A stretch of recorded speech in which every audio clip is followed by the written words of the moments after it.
What's going on, you guys? My name's Ty Knots, and welcome to Top 5 Unknowns, 5 prison escapees who were finally found. Number 5.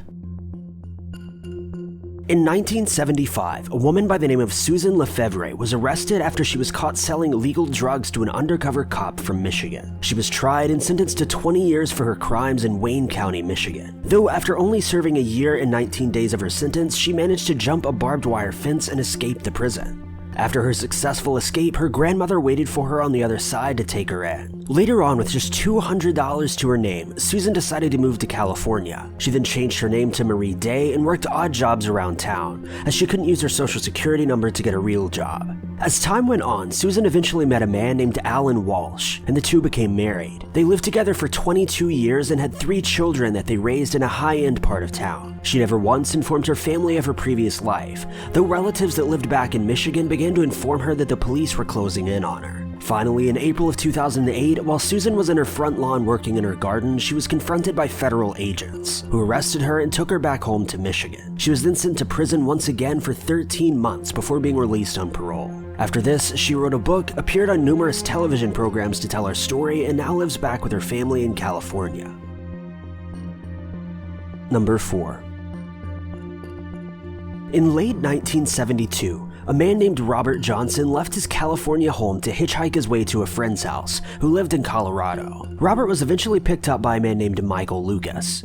Lucas offered to take Robert to his friend's home, and the two went on their way. Though just a short while after being in the car, Michael began to make sexual advances toward Robert, to which Robert immediately declined. Michael eventually grabbed Robert, leading to a physical altercation inside of the car that ultimately plunged the car into a ditch. Michael then pulled a gun on Robert, but Robert managed to grab it from him and shoot him, taking his life. Robert then fled the scene and headed to New Mexico to hide from police, though he was found within a year. He was then sent to trial and was sentenced to 15 years in prison, even though his attack was in self-defense. He was then sent to a correctional facility in Cannon County, where he found out that Michael's family had been offering inmates $5,000 in exchange for ending his life. Because of this, just 2 years into his sentence, Robert began making plans to attempt to escape from the prison. Throughout this time, he'd made friends with one of the guards, who then offered to drive Robert past the prison gates and set him free, as the guard knew that Robert was an innocent man. After Robert was set free, he ran to his parents' home a few cities away and changed his name to Robert Fargo. He then applied for a new social security number, started a new job, and went to college, even beginning a hobby of rafting, eventually becoming a tour guide, a job that he held for nearly 30 years. Though in 1990, Robert was eventually arrested for public intoxication. He was then taken into a local police station and his fingerprints were taken, instantly tying him back to his original name and life in Colorado. However, the police did nothing about this.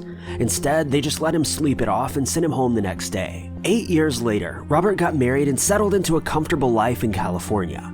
He lived there for the next 9 years until Colorado cold case workers eventually tracked him down, arrested him, and replaced him in prison to live out the remainder of his 10-year sentence, along with added time due to his escape. Number 3. Frederick Barrett was a 20-year-old man back in 1971 when he began hitchhiking along a local road. He was eventually picked up by a man named Carl Ardolino, though at some point during this car ride, Frederick and his friend began to attack and strangle Carl, presumably in an attempt to rob him. They then managed to pull his car over and drown him in a ditch. The two were eventually caught, and Frederick was sentenced to a life at a correctional facility in Florida. He remained here for about 8 years before a power outage cut power to the prison, giving Frederick just enough time to make a run for it. He then ran through the prison gates, climbed 3 large barbed wire fences, then was set free. After his escape, he ran to a few different states before ultimately settling in a remote cabin in Colorado. He managed to live here for the next 30 years without any police interference. However, in 2009, Florida created a task force that specialized in hunting down wanted criminals. One of these criminals happened to be Frederick, who was actually surprisingly easy to find. A few public records quickly connected him to his new alias, Neil Metzler, and the task force was sent to his Colorado home. 2 of these men arrived at Frederick's doorstep under the guise of being firemen, explaining certain fire safety tips to him, though they were really looking for a specific set of tattoos that would definitively identify Frederick as Neil, allowing them to arrest him. After a few moments at his home, they found what they were looking for and sent him back to Florida, where he lived out the remainder of his sentence. Number 2. In the fall of 1970, a 25-year-old man by the name of Ronald Carnes was arrested and convicted of robbing a convenience store while wielding a gun. He was sentenced to 20 years in prison for this, but managed to escape after only serving 3. He then fled to Washington and began living under 2 different aliases, Will Cox and Louis Vance, both names of young boys who passed away in the 1940s. After Ronald had finally settled into his new living arrangements, he began working at a company that managed mail-in rebates for the office supply store Office Max. He created quite a name for himself there and became good friends with his boss, who eventually asked Ronald to collect money from a parking garage that he owned. Years later, when his boss was asked to reflect on his performance, he stated that Ronald was one of his best workers, though he wasn't very sociable, adding that he didn't have any family or friends and was engaged only for a short time. Eventually, in 2013, Ronald decided to move to Iowa, where he then attempted to apply for a social security card under both of the aliases which he'd taken on. This proved to be a mistake, as when they were taking the photo for the license, the computer linked him back to his original identity. He was then arrested, and in 2014, he was sentenced back into prison to serve the remainder of his 20-year sentence. He managed to remain a free man for 41 years.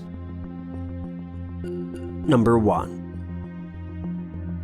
George Wright was a 19-year-old boy from New Jersey who in 1962 committed a series of armed robberies with a group of friends. Though during one of these robberies, a World War II veteran was mistakenly shot, passing away instantly. Because of this, George as well as his accomplices were charged and sentenced to 30 years in a local prison. However, after just 7 of those 30 years, George and 3 other inmates managed to escape, simply by walking out the front door. They then stole the warden's car and fled. But this is where things take a major turn. Once the group of men had escaped, they headed to Detroit, where George and his accomplices joined the Black Liberation Army. Then, dressed as members of the BLA, with George dressed as a priest, the group boarded a plane headed to Miami. Once in the plane, George pulled a gun from the inside of a hollowed-out Bible and hijacked the plane. They then landed in Miami to collect a $1 million ransom which they requested from the FBI, then ordered the plane to fly them all the way to Algeria, where they were taken in and given sanctuary. The US government then contacted the Algerian government and requested that the $1 million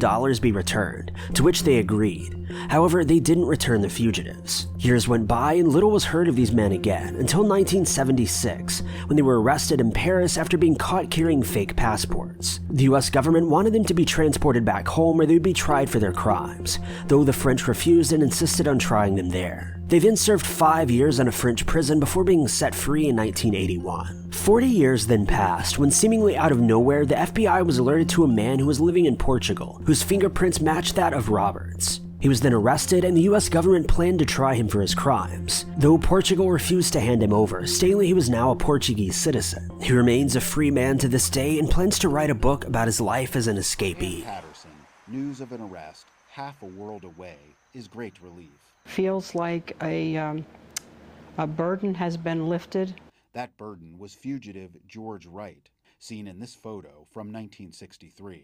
He was arrested Monday after 4 decades on the run, living in a beach town outside Lisbon, Portugal. Somebody could get you. If they could get your father, they could get you. Patterson's father, Walter, ran this gas station when it was robbed by Wright and 3 others way back in 1962. They got about $70, whatever money he had on him. One of the men shot Patterson's father dead. She was 14 years old when she got the phone call.